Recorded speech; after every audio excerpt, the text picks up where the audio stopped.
Have you ever met someone who's so glued to their phone that if you took it away, they'd probably lose their ability to breathe? Yeah, we all know at least one person like that. And if you're thinking, I don't know anyone like that, congratulations. It's probably you. Today, let's talk about people who use their phone like it's their twin sibling, or maybe their actual soulmate. So picture this. You're hanging out with a friend, laughing, talking, living life, human things, and suddenly they pull out their phone. And boom, conversation over. It's like you hit pause on a human and switched on a robot. You could literally confess to a crime, win the lottery, or tell them aliens are landing on the roof, and they'd still say, oh, wait, sorry, what were you saying? While scrolling. You know it's serious when their food arrives, and instead of eating, they spend the first 5 minutes taking 97 pictures of it. Different angles, different lighting. Even the food is thinking, bro, just eat me already. And don't get me started on people who walk while texting. These people are basically survivors of natural selection. They walk into poles, trip over air, or bump into someone and then look offended, like the world should have moved out of their way because they're sending a very important message like lol yay, or the people who unlock their phone every 12 seconds for absolutely no reason. Did someone text me? No. Did someone like my post? Still no. Did I get an email? Also no. But does that stop them? Never. That thumb is working harder than their entire brain on Monday mornings. And there's always one person who insists they're not addicted. They'll say something like, I can stop using my phone anytime I want. Really? Then why do you panic like a lost puppy when your phone drops between the couch cushions?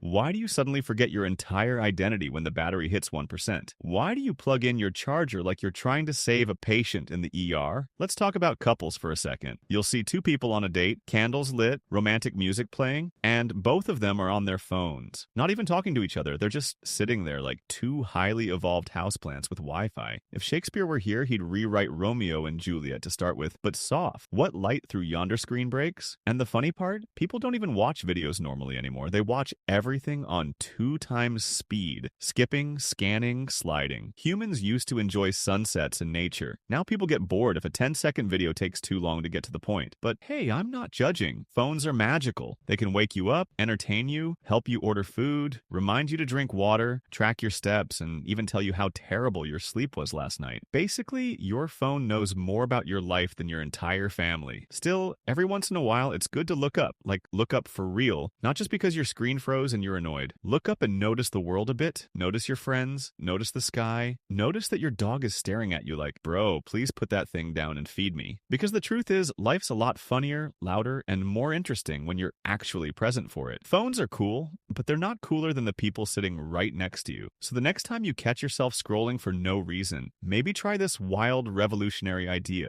Put the phone down just for a minute. Who knows, you might even remember what your own voice sounds like. Alright, that's it for today. And don't worry, after this video you can go right back to your phone. I'm not trying to start a war, just maybe blink at the real world once in a while.